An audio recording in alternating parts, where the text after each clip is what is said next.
अस्सलाम वालेकुम दोस्तों, मैं हूं आसिम महमूद और आप देख रहे हैं आपका अपना YouTube channel dare math channel में आज हमें angle of elevation, angle of depression की बात करनी है। एक्सरसाइज 12.3 भी स्टार्ट करनी है, तो फिर आप रहेंगे मेरे साथ वीडियो के एंड तक। तो फिर हम अपनी वीडियो को स्टार्ट करते हैं।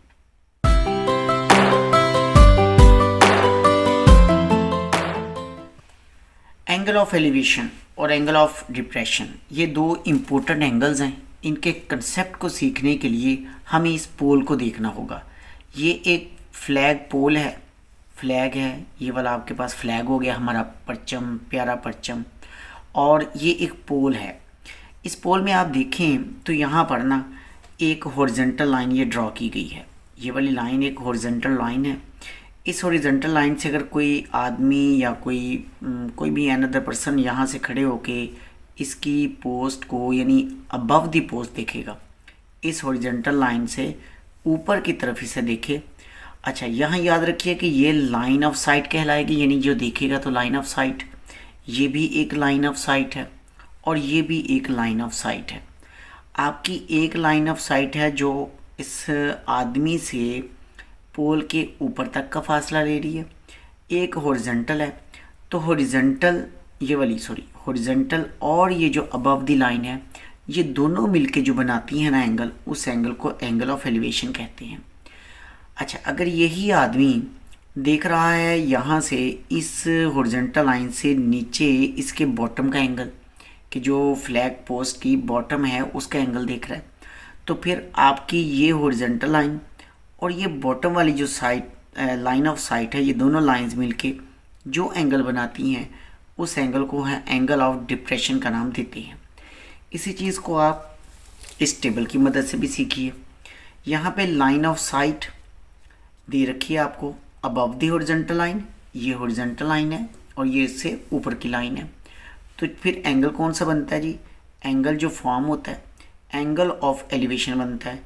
अगर हम बिलो दी हॉरिजॉन्टल लाइन लें, ये हॉरिजॉन्टल लाइन है आपकी, इसके नीचे वाली लाइन आप देखें, तो फिर आपके पास जो एंगल बनता है वो एंगल ऑफ डिप्रेशन बनता है। तो हमने इसी एंगल ऑफ एलिवेशन और एंगल ऑफ डिप्रेशन की मदद से एक्सरसाइज के क्वेश्चन सॉल्व करने हैं। आमतौर पर एंगल ऑफ एलिवेशन और एंगल ऑफ डिप्रेशन आपस में बराबर ही हुआ करते हैं। तो चलिए फिर हम एक्सरसाइज स्टार्ट करते हैं। एक्सरसाइज में हमारा जो फर्स्ट क्वेश्चन है आप उसको देखिए। यहाँ पे उसने कहा कि a vertical pole is 8 meter high. एक वर्टिकल पोल है जो 8 मीटर हाई है। And the length of its shadow, और उसका जो शेडो है उसकी लेंथ है 6 meter. What is the angle of elevation at the sun at that moment. उस वक़्त सूरज का एंगल ऑफ एलिवेशन क्या होगा? एंगल ऑफ एलिवेशन हमें इसमें मालूम करना है। तो सबसे पहले हम इसकी फिगर बनाएंगे और फिर हम इसको सॉल्व करेंगे जी। देखिए, हमें उसने कहा कि एक वर्टिकल पोल है, ये वर्टिकल पोल हो गया जी, और कितना हाई है? 8 मीटर। अब यहाँ पे सपोज कर ले ये सूरज है जो फुल आबोताब से चमक रहा है, और जब ये चमक रहा है तो इसने शैडो बनाना है। वो शैडो जो बनेगा ना वो यूँ बनता है आपका, ये वो शैडो है, ये वो शैडो है। याद रखिए, शैडो हमेशा ज़मीन पर बनता है, ये हवा में शैडो नहीं बना करता, शैडो ज़मीन पे बनता है। तो पोल जो वर्टिकल है इसलिए इसका एंगल 90 का होगा। इसके बाद ये है आपके पास एंगल ऑफ एलिवेशन जो आपको मालूम करना है, आप इसको अल्फ़ा का नाम दे दीजिए। अच्छा, इसका जो शैडो है ना वो उसने कहा कि 6 मीटर है। तो बताएं ये एंगल कितना होगा? इसमें अगर हम इसको नेम देना चाहें ना तो नेम दे सकते हैं ABC, लेकिन इसमें इसकी ज़रूरत नहीं है नेम देने की, हम डायरेक्ट एंगल निकाल सकते हैं। हम लिखेंगे जो हमें मालूम करना है, लिखेंगे let the angle of elevation. चलिए हम यहाँ लिख लेते हैं एंगल ऑफ एलिवेशन, वो हमने सपोज करना है, वो हमारा अल्फ़ा है, अल्फ़ा का नाम दिया गया उसे, ये अल्फ़ा। तो अब देखिए कि ये परपेंडिकुलर है और ये आपका बेस है। परपेंडिकुलर ओवर बेस ये दोनों किस में इस्तेमाल होती हैं? टेन में।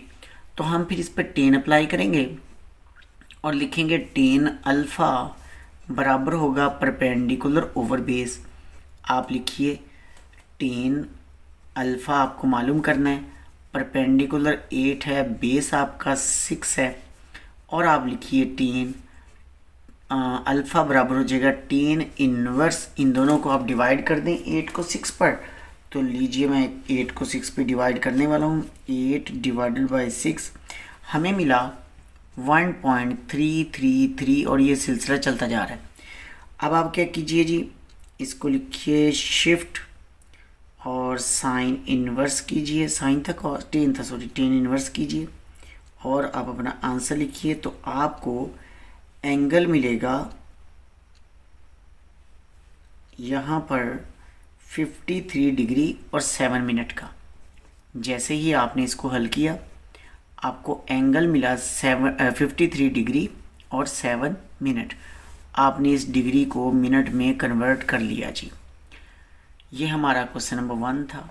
क्वेश्चन नंबर 2 में हमें गिवन है जी, a man 18 decimetre tall observe that the angle of elevation of the top of the tree at a distance 12 metre from him. उससे तकरीबन मतलब एक दरख्त का वो टॉप का एंगल देखता है एक आदमी की उसने हाइट दे दी कि 18 डेसीमीटर। इसका मतलब अगर हाइट गिवन है हमें तो फिर हाइट से ऊपर हमने इसको चेक करना है। तो उसका आदमी का जो डिस्टेंस है उस ट्री से वो 12 मीटर के फासले पे है और 32 डिग्री उसका एंगल ऑफ एलिवेशन बनता है। वो कहते हैं what is the height of the tree, उस वक्त दरख्त की हाइट कितनी होगी। मैंने यहाँ फिगर बनाई है आपके लिए, आप इस फिगर को देखिए। यहाँ पे फिगर कुछ इस तरह से बनेगी इस क्वेश्चन के अंदर। ये देखें जी आप, ये है ये 18 डेसीमीटर, ये AC जो है ये आदमी है, AC आदमी की लेंथ है। वो यहाँ से एंगल देखता है इस दरख्त का, ये जो मैंने दरख्त बनाया है इस दरख्त का एंगल देखता है इसकी टॉप का। तो एंगल जो बनता है ना वो 32 डिग्री का बनता है, वो है 32 डिग्री का। अब यहाँ से लेके यहाँ तक ये जो दरख्त का फासला है ना वो 12 मीटर का है। चाहे उसके बॉटम आदमी के पाँव से ले ले या आदमी के सर से जहाँ से वो देख रहा है आँखों से वहाँ से डिस्टेंस ले ले, डिस्टेंस सेम होगा। 12 मीटर यहाँ से है तो 12 मीटर इधर से होगा।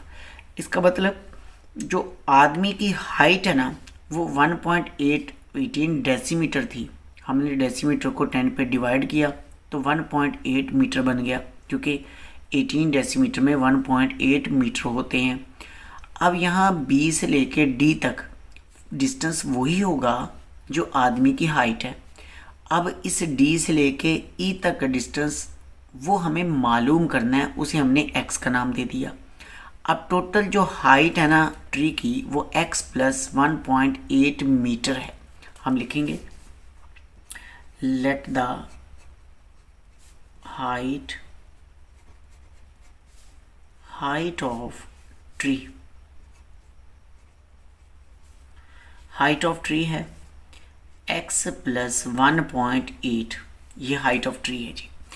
अच्छा, अब आप ना सिर्फ यूँ करेंगे कि इस ट्रायंगल को CDE हम लिखेंगे इन ट्रायंगल CDE। ये परपेंडिकुलर है और ये बेस हमें मालूम है, परपेंडिकुलर मालूम करना है तो हमें 10 अप्लाई करना पड़ेगा। हम लिखेंगे इन ट्रायंगल का साइन नहीं डाला, इन ट्रायंगल CDE हमें 10 लगाना होगा। 10 थीटा बराबर होगा परपेंडिकुलर ओवर बेस। अब यहाँ जो 10 की वैल्यू है वो होगी आपके पास 32 डिग्री, परपेंडिकुलर जो है वो आपका x है और बेस आपका है 12। अब 10 32 की वैल्यू हम मालूम कर लेते हैं जी। 10 32 हमें गिवन है, 10 लिखा 32 लिखा, 6248 आएगा आपके पास। 10 आ जाएगा 0.6248 और ये 12 इस तरफ आके मल्टीप्लाई होना है तो आप लिखेंगे multiply by 12 equal to x।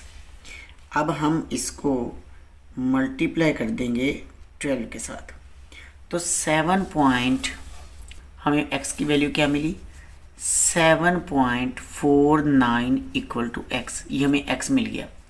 अब एक्स हमारा आंसर नहीं है, हमारा आंसर है एक्स प्लस 1.8। हम लिखेंगे height of tree, height of tree, tree की जो हाइट है वो कितनी होगी जी, वो हो जाएगी x प्लस 1.8, मतलब आप लिखेंगे x की जगह 7.49 प्लस 1.8, और ये दोनों मिलके हो जाएंगे, हम लिखेंगे प्लस 1.8, तो 9.29 मीटर। लीजिए जी, ये है हाइट ऑफ ट्री, यही हमें इस क्वेश्चन के अंदर मालूम करना था। क्वेश्चन नंबर 3 में उसने कहा कि at the top of it cliff, top of a cliff 80 meter high, 80 meter high आपकी क्लिफ है, उसकी टॉप से angle of depression of a boat is 12 degree. How far is the boat from the cliff, cliff से वो boat कितने फासले पे होगी, हमें ये बताना है। तो देखें जी, हम इसको करते हैं। अभी यहाँ पे हमारे पास है एक ये 80 मीटर हाई क्लिफ है, और सपोज कर लेते हैं कि यहाँ पे ना इस जगह पे वो बोट है जिसका एंगल देखा जा रहा है, लेकिन एंगल है इसका एंगल ऑफ डिप्रेशन, यानी ऊपर बोट इस क्लिफ के ऊपर है कोई आदमी जो इस बोट का एंगल देखता है। अब बोट भी चले बनाते हैं हम यहाँ पर, ये देखें जी, ये खूबसूरत सी बोट बनाने वाले हैं हम इस तरह से, ताकि क्वेश्चन के अंदर अट्रैक्शन पैदा हो जाए और आपको अच्छे से समझ में आ जाए। ये देखिए जी, ये बोट बन गई। तो यहाँ से जब इस बोट का एंगल देखा गया ना, तो वो एंगल था, कितना एंगल बताया था उसने, 12 डिग्री।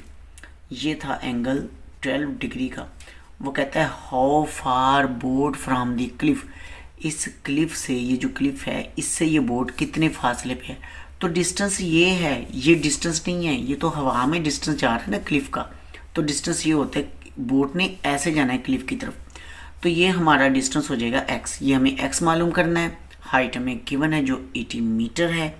और अब आप लिखेंगे लेट दी, जो आपने मालूम करना है, let the distance of boat, boat का डिस्टेंस वो कितना होगा जी, वो x होगा। अब आप टेन अप्लाई कीजिए, क्योंकि टेन लगेगा, परपेंडिकुलर बेस है, तो हम लिखेंगे tan theta, perpendicular over base होता है। याद रखिए, angle of elevation, angle of depression और एंगल ऑफ एलिवेशन आमतौर पर ये बराबर ही होते हैं। इसका कंसेप्ट भी मैं बताता हूँ आपको, पहले अब ये सीख लें। टेन थीटा अब है 12 डिग्री का, परपेंडिकुलर हमारा 80 है, बेस हमें x मालूम करना है।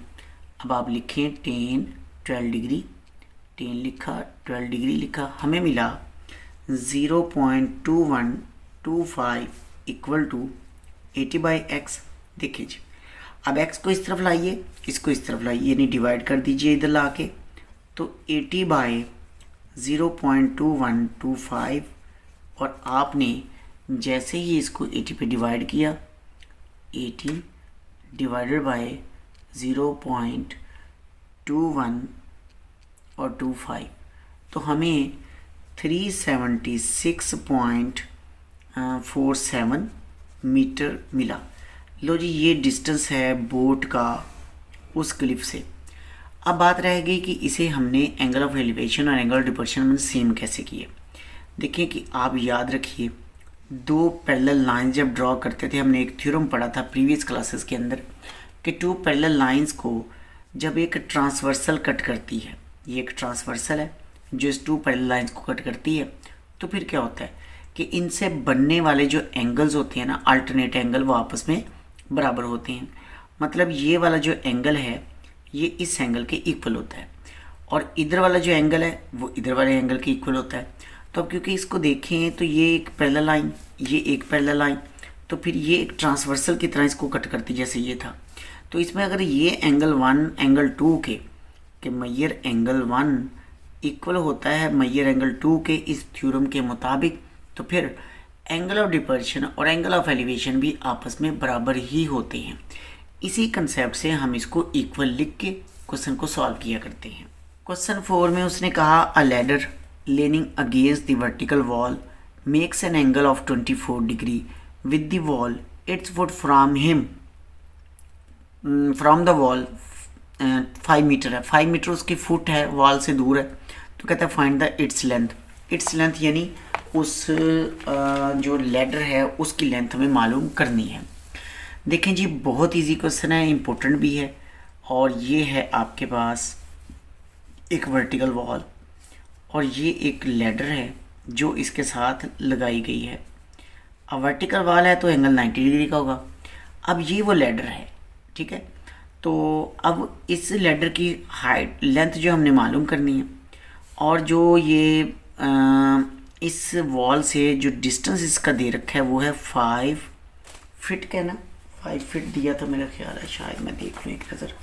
हाँ जी, 5 फीट का क्लिफ 5 मीटर 5 मीटर था इस वॉल से। और एंगल जो बना रही थी ना वो था 24 डिग्री का। लीजिए, हमने जैसे इनको लिखा ना, अब हमें ये एक्स मालूम करना है सिर्फ, ठीक। इसमें नेम देने की ज़रूरत नहीं है, जैसे हमने इसमें भी नहीं दिया, ज़रूरत नहीं थी उसमें भी। हम लिखेंगे लेट दी लेंथ ऑफ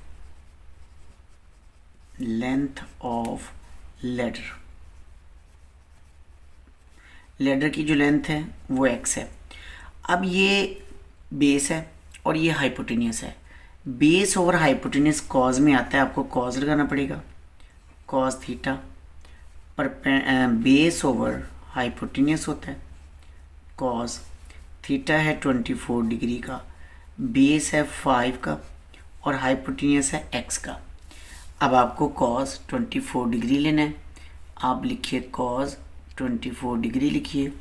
हमारे पास वैल्यू बनेगी 0.91 91 और 9135 इक्वल टू 5/x। अब हम अगर इसको यूँ लिखें, x को इस तरफ ले आए और इसको इस तरफ, तो ये बन जाएगा x over x equal to 5/0.9135। आपको इसी तरह से डिवाइड कर देना होगा 5 डिवाइडेड बाय 0.9135।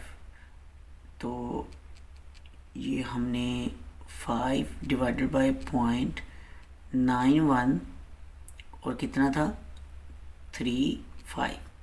लो जी, 5 ये x की वैल्यू मिल गई 5.47 मीटर। लो जी, ये है लेडर की लेंथ, 5.47 मीटर लेंथ है लेडर की। लेडर इतनी लंबी चौड़ी बनी हुई है। लो जी, अब हम पतंग उड़ाने लगे हैं। कहता जी a kite flying at the height of 67.2 metre, ठीक है ना, इतनी ऊंची ये पतंग उड़ रही है। Is attach to a fully string include an angle of 55 degree. अब उसका एंगल जो है ना हॉरिजॉन्टल के साथ जो बनता है वो 55 डिग्री से। बस हॉरिजॉन्टल इसलिए कह रहा है कि वो ज़मीन पे खड़े होकर बंदा जो उसको उड़ा रहा है ना, इसलिए वो हॉरिजॉन्टल ले रहा है। Find the length of the string. जो उसकी डोर है ना, जो स्ट्रिंग है जिसके साथ उसको उड़ाया जा रहा है, उसकी लेंथ हमें मालूम करनी है। हमें एंगल गिवन है और हमें इस पतंग की हाइट गिवन है। लो जी, हम यहाँ पे एक पतंग बनाने वाले हैं। आप ऐसे वैसे पतंग बनाना को ज़रूरी तो नहीं था, लेकिन अट्रैक्शन हो जाती है ना क्वेश्चन के अंदर। आमतौर पर ये खुश्क सा सब्जेक्ट है, बच्चों को अच्छा नहीं लगता, तो इसलिए फिर इस तरह के काम करते हैं ताकि आपको ये अच्छा लगे। लो जी, आंखें भी बना दी हैं मैंने, पतंग भी उड़ा दी है और उसकी दुम भी बना दी है, ठीक है। अच्छा, अब हम क्या करेंगे, पतंग तो बन गई, सवाल भी बना लेते हैं इसका। यहाँ से ना इसको फ़र्ज़ कर लेते हैं कि ये वो ये हाइट कर लेते हैं इसकी। ये पतंग की हाइट है जी, और यहाँ से वो आदमी इसको उड़ा रहा है, यहाँ से इधर से वो आदमी इसको उड़ा रहा है, उड़ती जा रही है हवाओं में। अच्छा, अब ये क्या है, ये हाइट उसने दी है 67.2 मीटर की। 67.2 मीटर ये ना, हाँ बिल्कुल ऐसी। और ये एंगल उसने दे दिया वो कहता है ये एंगल जो है ना 55 डिग्री का है, और कहते हैं इसकी जो लेंथ है ना इसकी स्ट्रिंग की वो निकालें, यानी वो जो डोर जिससे उड़ाया जा रहा है उसकी लेंथ मालूम करनी है। जैसे ही अब जो इसकी स्ट्रिंग है, जो रस्सी है, जो डोर है, वो ये है ना, ये वाली ये होती है। अब ये तो नहीं ना, ये तो हाइट है उसकी, और ये वैसे हॉरिजॉन्टल ज़मीन पे है, तो फिर यही बचती है। इसका मतलब हमें ये मालूम करना है। आपको क्वेश्चन समझना है बस, बाकी सवाल कोई मुश्किल नहीं। देखें अब ये दो चीज़ें सिर्फ आपको ये गिवन है, आपको ये मालूम करना है। इसके अलावा जब ये मालूम करना है तो ये आपके फार्मूले के मुताबिक बनती है हॉरिजॉन्टल लाइन। तो परपेंडिकुलर ओवर ये हॉरिजॉन्टली सॉरी ये बनती है हाइपोटेन्यूस, और परपेंडिकुलर ओवर हाइपोटेन्यूस जो है वो साइन लगता है। तो आप पहले तो लिखें लेट द लेंथ ऑफ, जो हमें मालूम करना है पहले वो लिख लेते हैं, लेंथ ऑफ स्ट्रिंग। इस स्ट्रिंग की लेंथ जो है वो है x।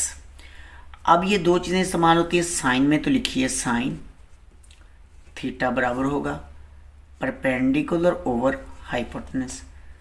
अब साइन 55 डिग्री, परपेंडिकुलर कितना है 67.2, और हाइट कितनी है आपकी वो x, ये हाइपोटेनियस वो x है। अब साइन 55 डिग्री पर हम मालूम करेंगे इसकी लेंथ।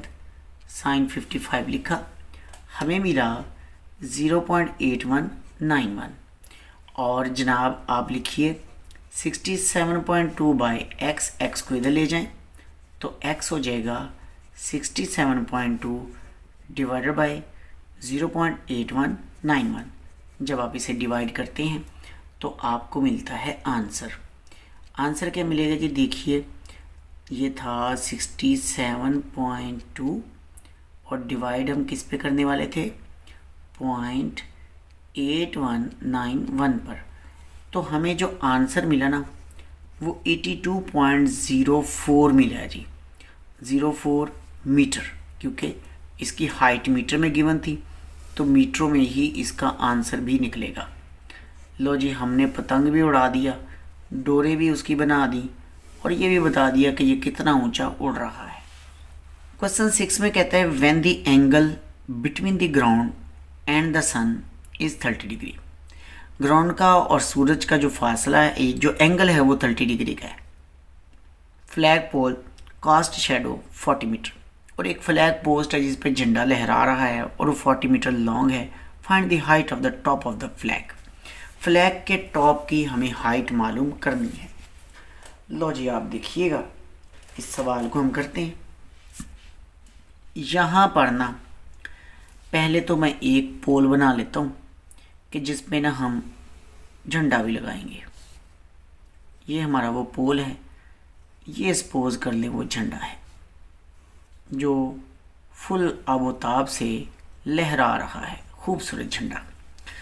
अच्छा, वो कहता क्या है इस क्वेश्चन के अंदर, वो कहता है कि यहाँ ना सूरज है, यहाँ सूरज है, जिसकी वजह से ना इस फ्लैग पोस्ट का ना शैडो बनता है। ये शैडो है इसका, ठीक। अब जो शैडो बन रहा है ना वो है कितना था 40 मीटर लॉन्ग, 40 मीटर लॉन्ग इसका शैडो था। एंगल जो ये बना रहा था ना ये था 30 डिग्री का। अब वो कहता है बताएं कि इसकी हाइट कितनी है टॉप ऑफ द फ्लैग, यानी यहाँ तक की जो टॉप की हाइट है ना, यानी x, वो हमें मालूम करनी है। तो हम क्या करेंगे, हम लिखेंगे क्वेश्चन नंबर 6 था, लिखेंगे let the height of flag post,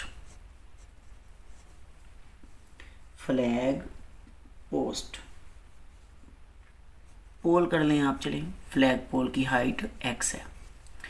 अब ये दो चीज़ें किस में इस्तेमाल होती हैं, देखिए टेन ज़्यादा इस्तेमाल होता है।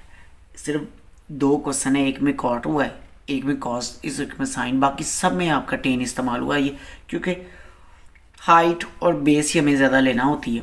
हम लिख देंगे ten theta perpendicular over base. Tan theta हमारा है 30 डिग्री का, परपेंडिकुलर हमारा x है, बेस हमारा है 40 का। अब आप क्या करने वाले हैं, टेन 30 डिग्री की वैल्यू निकालें। टेन 30 डिग्री की वैल्यू के लिए टेन लिखा, 30 लिखा, हमें आंसर मिला 0.5773 और इक्वल टू x बाय 40। 40 ने इधर मल्टीप्लाई होना है तो 0.5773 मल्टीप्लाई 40 इक्वल टू x। चलिए जी आप इसे मल्टीप्लाई कर दें, मल्टीप्लाई 40 कर दें तो हमारे पास आ जाएगा कितना था 0.5773 मल्टीप्लाई 40 23.09 मीटर। लो जी ये है हाइट हमारे एक फ्लैग पोल की, ये हाइट है। ठीक हो जी। तो माय डियर स्टूडेंट्स यहाँ पे क्वेश्चन नंबर 7 आपको गिवन है, plane flying directly above a post 600 meter away from the anti craft gun. एक एंटी क्राफ्ट गन है जिससे कुछ 600 मीटर अवे यानी फासले पे दूर जो है ना एक प्लेन उड़ रहा है। तो कहते हैं जी observe the gun at the angle of depression of 27 degree. जो गन है ना वो 27 डिग्री के एंगल से है। Find the height of the plane, उस प्लेन की हाइट मालूम करनी है हमने। ज़रा गौर कीजिएगा, बहुत आसान सवाल है ये भी। इस क्वेश्चन में ना इस जगह पे ना यहाँ पे हम इसकी फिगर बना लेते हैं और ये मैं ज़रा फिगर बना के फिर आपको बताता हूँ। इस जगह पे ना प्लेन है इस जगह पे जो उड़ रहा है। यहाँ से गन है जो इसका एंगल देखती है, ये वाला एंगल जो है ना वो 27 डिग्री का एंगल ऑफ डिप्रेशन, यानी ऊपर से एंगल जो देख रहे हैं वो 27 का है। हमने अभी थोड़ी देर पहले बात की कि एंगल ऑफ डिप्रेशन और एलिवेशन सेम होते हैं उस थ्योरम की मदद से। अब ये 90 डिग्री का ये उसकी हाइट है। अच्छा वो कहता है हाइट जो है ना वो मालूम करें, जबकि यहाँ से लेके यहाँ तक ये जो उड़ रहा है ना ये जो फासला है ये 6000 मीटर का है। तो आप बताएं कि उस प्लेन की हाइट कितनी होगी। हम लिखेंगे let the height of plane, let the